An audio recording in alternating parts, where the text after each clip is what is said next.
Okay, day 82.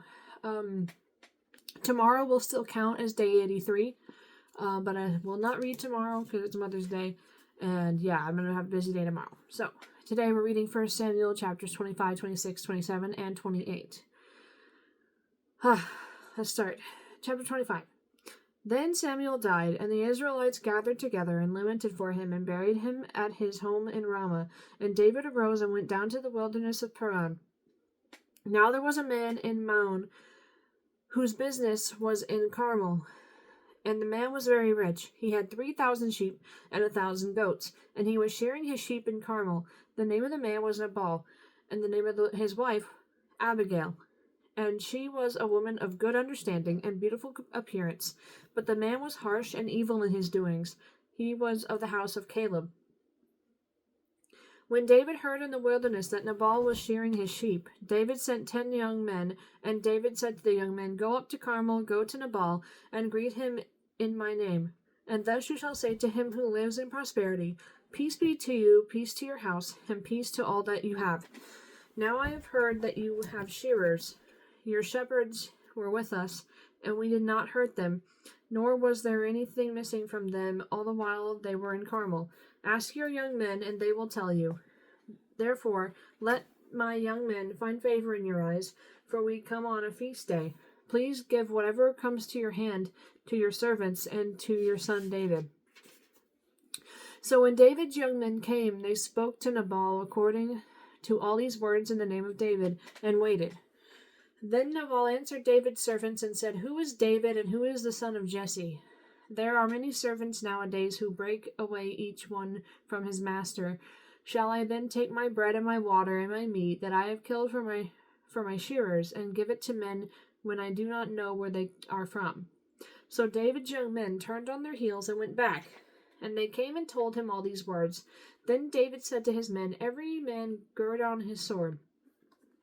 So every man girded on his sword, and David also girded on his sword.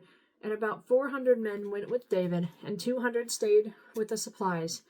Now one of the young men took Abigail, Nabal's wife, saying, "Look, David sent messengers from the wilderness to greet our master, and he reviled them. But the men were very good to us, and we were not hurt, nor did we miss anything as long as we accompanied them. Then we were in the fields. They were a wall to us both by day and night, all the time we were with them keeping the sheep. Now therefore know and consider what you will do, for harm is determined against our master and against all his household, for he is such a scoundrel that no one can speak. For he is such a scoundrel that one cannot speak to him." Then Abigail made haste and took 200 loaves of bread, 2 skins of wine, 5 sheep already dressed, 5 seahs of roasted grain, 100 clusters of raisins, and 200 cakes of figs, and loaded them on donkeys. And she said to her servants, "Go on before me. See, I am coming after you." But she did not tell her husband Nabal. 1 second. All right. Verse 20. So it was as she rode on the donkey that she went down under cover of the hill, and there were David and his men coming down toward her, and she met them. Now David had said, "Surely in vain I have protected all that this fellow has in the wilderness, so that nothing was missed of all that belongs to him, and he has repaid me evil for good." I'm sorry, I'm yawning. "May God do so, and more also, to the enemies of David, if I leave one male of all who belong to him by morning light." Now when Abigail saw David, she dismounted quickly from the donkey, fell on her face before David, and bowed down to the ground. So she fell at his feet and said, "O me, my lord, O me." I can read. I'm tired, okay? I've been up since 6 a.m. It is almost 10:30 at night. So, apologies.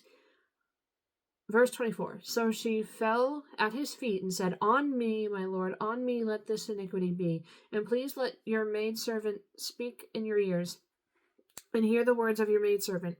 Please let not my lord regard this scoundrel Nabal, for as his name is, so is he. Nabal is his name, and folly is with him. But I, your maidservant, did not see the young men of my lord whom you sent. Now therefore, my lord, as the Lord lives and as your soul lives, since the Lord has held you back from coming to bloodshed and from avenging yourself with your own hand, now then, let your enemies and those who seek harm for my lord be as Nabal. And now this present which your maidservant has brought to my lord, let it be given to the young men who follow my lord. Please forgive the trespass of your maidservant, for the Lord will certainly make for my lord an enduring house.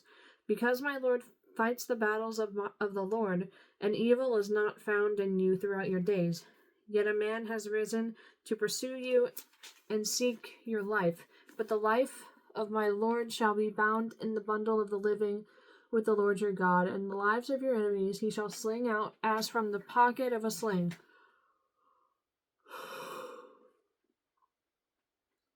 And it shall come to pass, when the Lord has done for my lord according to all the good that he has spoken concerning you, and has appointed you ruler over Israel, that this will be no grief to you, nor offensive heart to my lord, that either that you have shed blood without cause, or that my lord has avenged himself.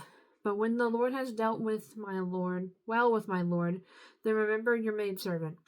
Then David said to Abigail, Blessed is the Lord God of Israel, who sent you this day to meet me, and blessed is your advice, and blessed are you, because you have kept me this day from coming to bloodshed, and from avenging myself with my own hand. For indeed, as the Lord God of Israel lives, who has kept me back from hurting you, unless you had hurried and come to meet me, surely by morning light no males would have been left to Nabal. So David received from her hand what she had brought him, and said to her, Go up in peace to your house. See, I have heeded your voice and respected your person. 1 second. Now Abigail went to Nabal, and there he was, holding a feast in his house, like the feast of a king. And Nabal's heart was merry within him, for he was very drunk. Therefore she told him nothing, little or much, until morning light. So it was in the morning, when the wine had gone from Nabal, and his wife had told him these things, that his heart died within him, and he became like a stone. Then it happened, after about 10 days, that the Lord struck Nabal, and he died. So when David heard that Nabal was dead, he said, Blessed be the Lord, who has pleaded the cause of my reproach from the hand of Nabal, and has kept his servant from evil. So tired. Evil? Are you serious? From evil. For the Lord has returned the wickedness of Nabal on his own head. And David sent and proposed to Abigail to take her as his wife. When the servants of David had come to Abigail at Carmel, they spoke to her, saying, David sent us to you to ask you to become his wife. Then she arose, bowed her face to the earth, and said, Here is your maidservant, a servant to wash the feet of the servants of my lord. So Abigail rose in haste and rode on a donkey, attended by 5 of her maidens, and she followed the messengers of David and became his wife. David also took Ahinoam of Jezreel, and so both of them were his wives. But Saul had given Michal, his daughter, David's wife, to Palti, the son of Laish, who was from Galim. Okay. Oh, 1 sec. Chapter 26. Now the Ziphites came to Saul at Gibeah, saying, Is David not hiding in the hill of Hakilah, opposite Jeshimon? Then Saul arose and went down to the wilderness of Ziph, having 3,000 chosen men of Israel with him, to seek David in the wilderness of Ziph. And Saul encamped in the hill of Hakilah, which is opposite Jeshimon, by the road. But David stayed in the wilderness, and he saw that Saul came after him into the wilderness. David therefore sent out spies, and understood that Saul had indeed come. So David arose and came to the place where Saul had encamped, and David saw the place where Saul lay, and Abner the son of Ner, the commander of his army. Now Saul lay within the camp, with the people encamped all around him. Then David answered and said to Ahimelech the Hittite, and to Abishai the son of Zeruiah, brother of Joab, saying, Who will go down with me to Saul in the camp? And Abishai said, I will go down with you. So David and Abishai came to the people by night, and there Saul lay sleeping within the camp, with his spear stuck in the ground by his head. and Abner and the people lay all around him. Then Abishai said to David, God has delivered your enemy into your hands this day. Now therefore, please let me strike him at once with the spear right to the earth, and I will not have to strike him a second time. But David said to Abishai, do not destroy him, for who can stretch out his hand against the Lord's anointed and be guiltless? David said furthermore, as the Lord lives, the Lord shall strike him, or his day shall come to die, or he shall go out to battle and perish. The Lord forbid that I should stretch out my hand against the Lord's anointed.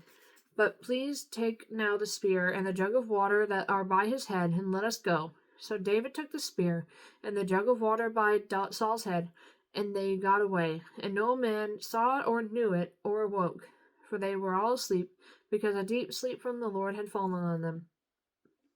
Now David went over to the other side, and stood on the top of a hill afar off, a great distance being between them. And David called out to the people and to Abner the son of Ner, saying, do you not answer, Abner? Then Abner answered and said, Who are you calling out to the king? So David said to Abner, Are you not a man, and who is like you in Israel? Why then have you not guarded your lord the king? For one of the people came in to destroy your lord the king.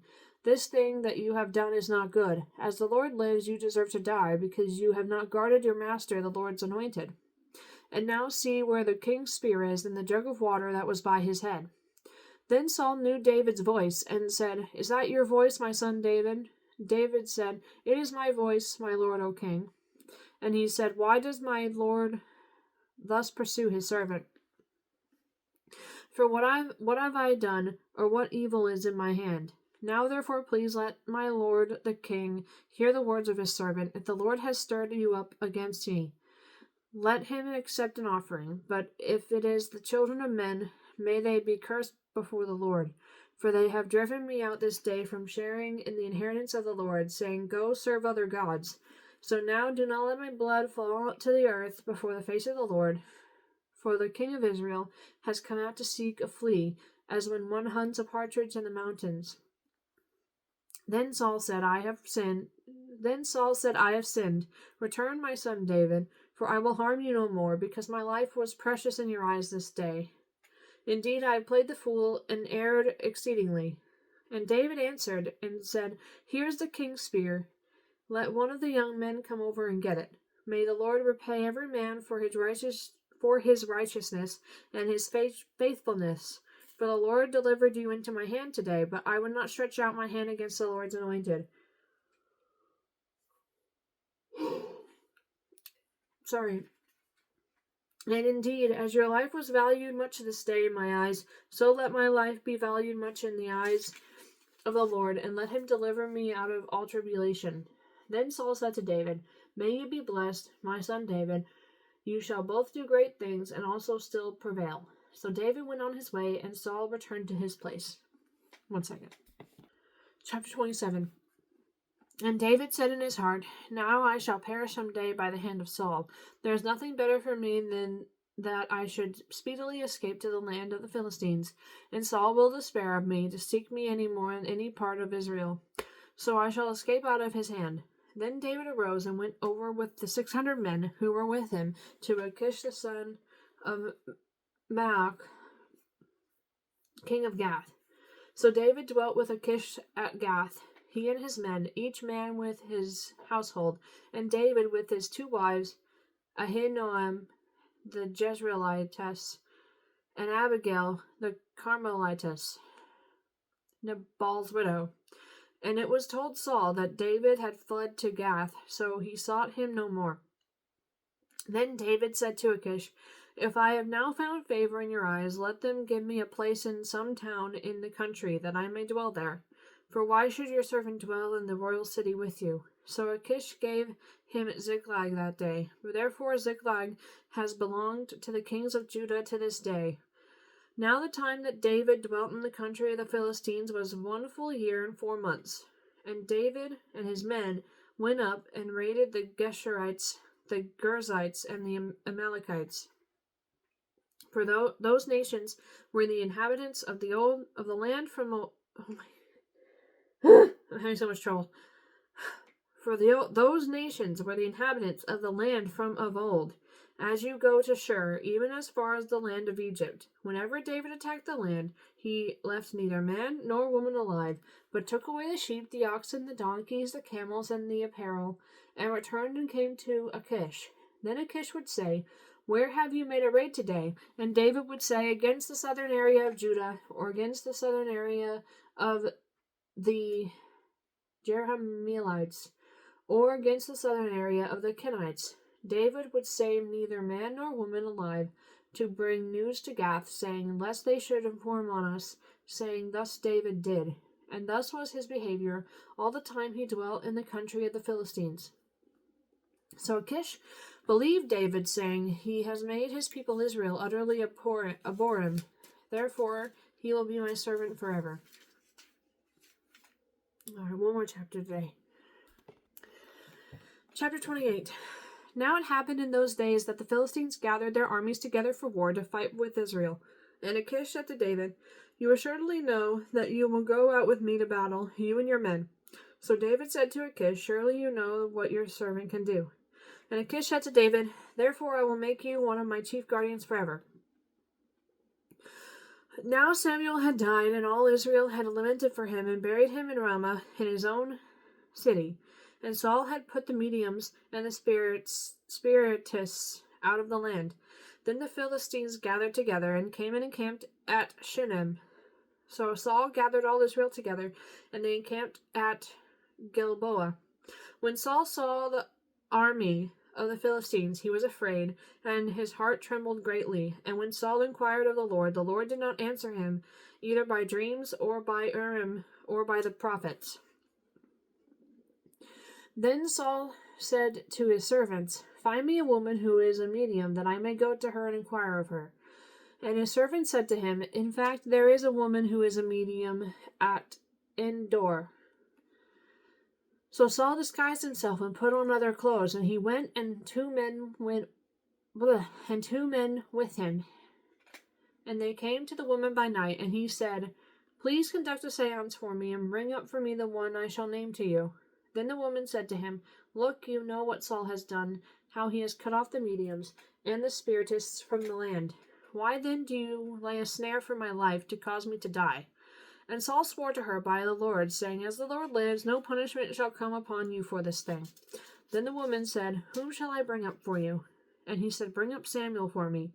When the woman saw Samuel, she cried out with a loud voice, and the woman spoke to Saul, saying, Why have you deceived me? For you are Saul. And the king said to her, Do not be afraid, what did you see? And the man said to Saul, Oh my gosh! And the woman said to Saul, I saw a spirit ascending out of the earth. So he said to her, What is it? I'm so tired, I'm so sorry. What is his form? And she said, An old man is coming up, and he is covered with a mantle. And Saul perceived that it was Samuel, and he stooped with his face to the ground and bowed down. Now Samuel said to Saul, Why have you disturbed me by bringing me up? And Saul answered, I am deeply distressed, for the Philistines make war against me, and God has departed from me and does not answer for me any more, neither by prophets nor by dreams. Therefore I have called you, that you may reveal to me what I should do.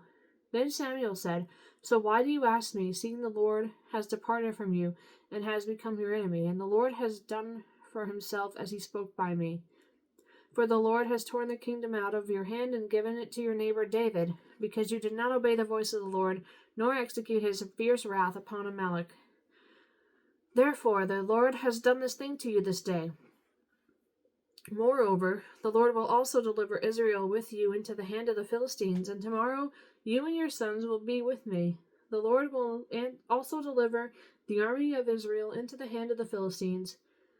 Immediately Saul fell full length on the ground and was dreadfully afraid because of the words of Samuel, and there was no strength in him, for he had eaten no food all day or all night. And the woman came to Saul, and saw that he was severely troubled, and said to him, Look, your maidservant has obeyed your voice, and I have put my life in my hands, and heeded the words which you spoke to me. Now therefore please heed also the voice of your maidservant, and let me set a piece of bread before you, and eat, that you may have strength when you go on your way. But he refused and said, I will not eat. So his servants, together with the woman, urged him, and he heeded their voice. Then he arose from the ground and sat on the bed. Now the woman had a fatted calf in the house, and she hastened to kill it. And she took flour and kneaded it, and baked unleavened bread from it. So she brought it before Saul and his servants, and they ate. Then they rose and went away that night. Well, that chapter is very interesting. Huh. I work at an abbey, and usually I have a bunch of students to talk this stuff over with if I have questions. They all left today, so now all I have are the monks who are up there, and I don't normally go to them for questions, but I might have to ask them about 1 Samuel chapter 28. Maybe. I don't. That's a little odd. Okay, I'm done though. Let me get the cat. There he is. There's the kitty cat. Look at him. He's so cute. He's not happy I picked him up. You can tell. That's okay.